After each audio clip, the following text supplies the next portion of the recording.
Israel Hezbollah উত্তেজনা বাড়ছে, বৃহত্তর সংঘাতের আশঙ্কা। ইসরায়েল এবং লেবাননের ইরান সমর্থিত ইসলামিক গোষ্ঠী সীমান্তে ক্রমবর্ধমান আক্রমণের মধ্য দিয়ে সংঘাতের উত্তেজনা আরও বাড়িয়ে চলেছে। এই সংঘাতের কারণে ইসরায়েলি সেনাবাহিনী বড় আকারের অভিযানের হুঁশিয়ারি দিয়েছে। গত ৮ মাস ধরে দুই পক্ষের মধ্যে সংঘর্ষ চললেও সম্প্রতি এটি তীব্র আকার ধারণ করেছে। বিশেষজ্ঞদের মতে ইসরায়েল এখন তার উত্তর ফ্রন্টকে উপেক্ষা করতে পারছে না এবং সেখানে অবিলম্বে পদক্ষেপ নেওয়ার প্রয়োজন বোধ করছে। লেবানন ও ইসরায়েল কয়েক দশক ধরে আনুষ্ঠানিকভাবে যুদ্ধ অবস্থায় রয়েছে। ১৯৮২ সালে ইসরায়েল লেবাননে আক্রমণ চালিয়ে রাজধানী বৈরুত পর্যন্ত ট্যাঙ্ক পাঠিয়েছিল। লেবাননে ফিলিস্তিনি যোদ্ধাদের আক্রমণের পর এটি করেছিল ইসরায়েল। পরে ২২ বছর ধরে দক্ষিণ লেবানন ইসরায়েল দখল করে রাখে। সেখানে হিজবুল্লাহ ইসরায়েলের বিরুদ্ধে প্রতিরোধ গড়ে তোলে এবং ইসরায়েলকে ওই অঞ্চল থেকে বিতাড়িত করে। হিজবুল্লাহ ইরান সমর্থিত একটি লেবানিজ আন্দোলন। গোষ্ঠীটি মধ্যপ্রাচ্যের অন্যতম শক্তিশালী আধা সামরিক বাহিনী রয়েছে। তারা ইসরায়েলকে প্রতিহত করার দায়িত্বে নিয়োজিত এবং বৈরুত ইসরায়েলকে শত্রু রাষ্ট্র হিসেবে বিবেচনা করে। পশ্চিমা বিশ্বে হিজবুল্লাহকে প্রায়শই সন্ত্রাসী সংগঠন হিসাবে গণ্য করা হয়। ইসরায়েল ও হিজবুল্লাহ সাম্প্রতিক শত্রুতা শুরু হয় যখন ৭ই অক্টোবর হামাস ইসরায়েলে হামলা চালিয়ে ১,২০০ জনকে হত্যা এবং ২৫০ জনকে অপহরণ করে। এরপর ইসরায়েল গাজায় হামাসের বিরুদ্ধে যুদ্ধ শুরু করে। এই যুদ্ধে ইতিমধ্যেই ৩৭,০০০-এরও বেশি ফিলিস্তিনি নিহত হয়েছেন। হিজবুল্লাহ বলেছে গাজায় ফিলিস্তিনিদের সমর্থনে তারা ইসরায়েলের সঙ্গে সংঘর্ষে জড়িয়েছে।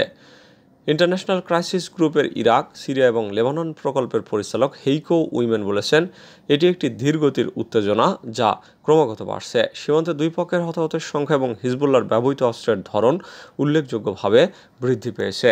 এই সংঘাতের মধ্যে নতুন ধরনের অস্ত্রের ব্যবহারও লক্ষ্য করা গেছে।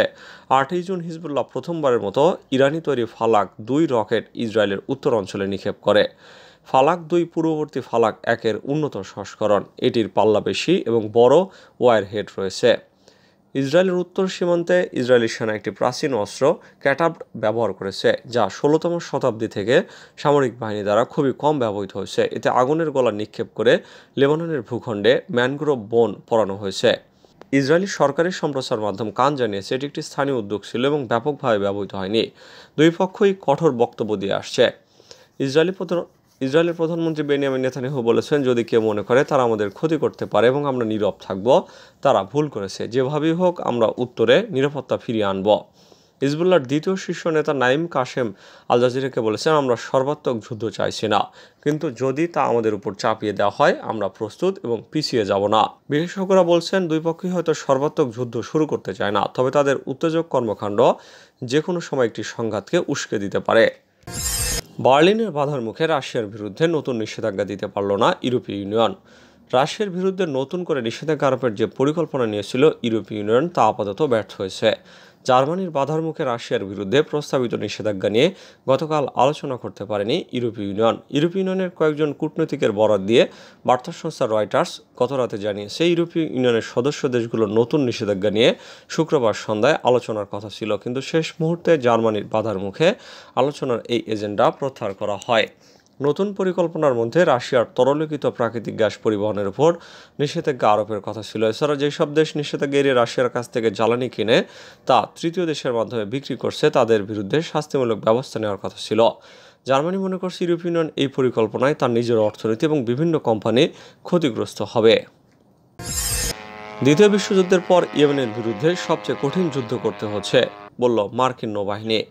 লোহিত সাগরে ইহুদিবাদী ইসরায়েলের স্বার্থ রক্ষা করতে গিয়ে দ্বিতীয় বিশ্বযুদ্ধের পর সবচেয়ে কঠিন যুদ্ধের মুখে পড়েছে মার্কিন নৌবাহিনী। আমেরিকার সামরিক বিশেষজ্ঞ এবং নৌবাহিনীর গুরুত্বপূর্ণ কর্মকর্তাদের উদ্ধৃতি দিয়ে বার্তা সংস্থা অ্যাসোসিয়েটেড প্রেস বা এপি এই খবর দিয়েছে। লোহিত সাগরে অবস্থানরত মার্কিন যুদ্ধজাহাজ ইউএসএস লাবুনের কমান্ডার এরিক ব্লুমবার্গ এপিকে বলেছেন, আমার মনে হয় না যে লোকজন বুঝতে পারছে আমরা কতটা প্রাণঘাতী যুদ্ধ করছি এবং মার্কিন জাহাজগুলো কতটা ঝুঁকির মুখে রয়েছে। তিনি বলেন, আমরা দেখছি শুধু পরিস্থিতি খারাপ হচ্ছে এবং হুতি তাদের এই হামলা অব্যাহত রাখবে। মার্কিন সাবমেরিন বাহিনীর সাবেক সদস্য এবং হাডসন ইনস্টিটিউশনের সিনিয়র ফেলো ব্রায়ান ক্লার্ক বলেন, দ্বিতীয় বিশ্বযুদ্ধের পর মার্কিন নৌবাহিনী প্রথম এত কঠিন যুদ্ধের মুখে পড়েছে। তিনি বলেন, ইয়েমেনের হুতি যোদ্ধারা যে হামলা চালাচ্ছে তা সবসময় মার্কিন বাহিনী মোকাবেলা করতে পারছে না এবং এভাবে হামলা অব্যাহত থাকলে কিছুদিন পর হুতিরা আরও বেশি দক্ষ এবং অভিজ্ঞ বাহিনী হিসেবে গড়ে উঠবে। পশ্চিমাদের চোর বললেন পুতিন, শাস্তির হুঁশিয়ারি। পশ্চিমা নেতাদের চোর আখ্যায়িত করে তাদের শাস্তির হুঁশিয়ারি দিলেন রাশিয়ার প্রেসিডেন্ট ভ্লাদিমির পুতিন। G7 সম্মেলনে ইউক্রেনকে $5,000 কোটি সহায়তার সিদ্ধান্তের প্রেক্ষিতে তিনি এই হুঁশিয়ারি দেন। রুশ পররাষ্ট্র মন্ত্রণালয়ের সঙ্গে এক বৈঠকে পুতিন বলেছেন, পশ্চিমা নেতারা রাশিয়ার সম্পদ জব্দ করে নতুন একটি আইনি ভিত্তি তৈরির চেষ্টা করছেন। আমি মনে করি এটা স্পষ্ট চুরি। পশ্চিমা নেতাদের এই সিদ্ধান্তের জন্য তাদের শাস্তি পেতে হবে।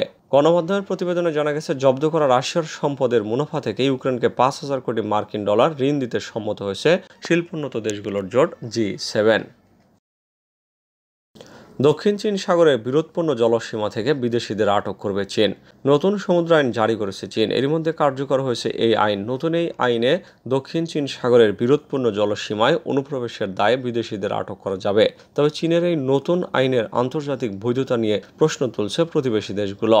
গণমাধ্যমের প্রতিবেদন অনুযায়ী ফিলিপাইন সহ দক্ষিণ পূর্ব এশিয়ার বেশ কয়েকটি দেশের দাবিকে উড়িয়ে দক্ষিণ চীন সাগরের প্রায় পুরোটাই দাবি করে চীন। যদিও 2016 সালে দ্য হেগের আন্তর্জাতিক আদালত চীনের দাবির কোনো আইনি ভিত্তি নেই বলে রায় দেয়। চীন সরকার দেশটির কোস্ট গার্ড এবং অন্যান্য নৌযানগুলোকে নিজের বলে দাবি করা জলসীমায় টহল দেওয়ার জন্য মোতায়েন করছে এবং বেশ কয়েকটি সামরিক কৃত্রিম দ্বীপ তৈরি করেছে। সাম্প্রতিক বছরগুলোতে চীন এবং ফিলিপাইনের জাহাজগুলো বিরোধপূর্ণ এলাকায় একাধিকবার সংঘর্ষের ঘটনা ঘটেছে, যা একটি বিস্তৃত সংঘাতের আশঙ্কা তৈরি করেছে। অনলাইনে প্রকাশিত নতুন প্রবিধান অনুযায়ী শনিবার থেকে চীনের কোস্টগার্ড বিরোধপূর্ণ সীমায় প্রবেশ এবং প্রস্থান ব্যবস্থাপনার লঙ্ঘন করার সন্দেহে বিদেশিদের আটক করতে পারবে। এমনকি জটিল ক্ষেত্রে 60 দিন পর্যন্ত আটক রাখার অনুমতি দেওয়া হয়েছে ওই আইনে। যেসব বিদেশি জাহাজ অবৈধভাবে চীনের আঞ্চলিক জলসীমা এবং সংলগ্ন জলসীমায় প্রবেশ করবে সেগুলো আটক করা যাবে। ফিলিপাইনের প্রেসিডেন্ট ফার্ডিনান্ড মার্কোস জুনিয়র চীনের এই নতুন বিধিকে খুবই উদ্বেগজনক বৃদ্ধি বলে অভিহিত করেছেন। সব দেশের সাথে রাজনৈতিক এবং অর্থনৈতিক সম্পর্ক স্থাপন করতে চায় আফগানিস্তান। আফগানিস্তান বিশ্বের সমস্ত দেশের সাথে রাজনৈতিক এবং অর্থনৈতিক সম্পর্ক স্থাপন করতে চায় বলে জানিয়েছেন তালেবান সরকারের প্রধান হিবায়তুল্লাহ আখুন্দজাদা। ঈদুল আজহা উপলক্ষে এক শুভেচ্ছা বার্তায় তিনি এই কথা বলেন। আখুন্দজাদা বলেন, আফগানিস্তান শরিয়ার কাঠামোর মধ্যে থেকে সকল দেশের সাথে রাজনৈতিক এবং অর্থনৈতিক সম্পর্ক স্থাপন করতে চায়। এই উদ্দেশ্য বাস্তবায়নে বিশেষ করে মুসলিম দেশগুলোর সাথে সম্পর্ক স্থাপনে কাজ করছে তার সরকার। এ সময় বন্যা, ঝড় বৃষ্টি এবং অন্যান্য দুর্যোগের কারণে দেশের উল্লেখযোগ্য ক্ষতি এবং দেশবাসীর সীমাহীন দুর্ভোগের কথাও উল্লেখ করেন তিনি। গাজা মুসলিমদের উপর ইসরায়েলি হামলার নিন্দা জানিয়ে তিনি বলেছেন, এই জঘন্য অপরাধ এবং নৃশংসতা প্রতিরোধে কার্যকর ভূমিকা রাখতে আমরা অন্যান্য দেশের প্রতি আহ্বান জানাই। সুইডেনের আকাশসীমা লঙ্ঘন করেছে রুশ বোমারু বিমান। একটি রুশ Su-24 বোমারু বিমান বাল্টিক সাগরের কৌশলগত দ্বীপ গটল্যান্ডের কাছে শুক্রবার সুইডিশ আকাশসীমা লঙ্ঘন করে। সুইডেন দুটি JAS-39 যুদ্ধবিমানের মাধ্যমে দ্রুত পদক্ষেপ নেওয়ার পর রুশ বিমানটি চলে যায়। সুইডেনের সামরিক বাহিনী শনিবার এই তথ্য জানিয়েছে। স্ক্যান্ডিনেভিয়ান দেশটি ন্যাটোর পূর্ণ সদস্য হওয়ার 3 মাস পর শুক্রবার এই ঘটনা ঘটল। 2 শতাব্দীর সামরিক নিরপেক্ষতা বাদ দিয়ে দেশটির সামরিক জোটটির সদস্য হয়। সুইডিশ সশস্ত্র বাহিনী জানিয়েছে, শুক্রবার বিকালে একটি রুশ Su-24 যুদ্ধবিমান গটল্যান্ডের দক্ষিণ প্রান্তের পূর্বে সুইডিশ আকাশসীমা লঙ্ঘন করেছিল। সুইডিশ এয়ার কম্ব্যাট কমান্ড মৌখিকভাবে রুশ বিমানটিকে সতর্ক করেছিল। তারা আরও জানায়, সতর্ক করার পরও রুশ বিমানটি যখন তা আমলে না নেয় এবং সরে না যায়, তখন দুইটি JAS-39 যুদ্ধবিমান উড়িয়ে সেটিকে সুইডিশ আকাশসীমা থেকে বের করা হয়।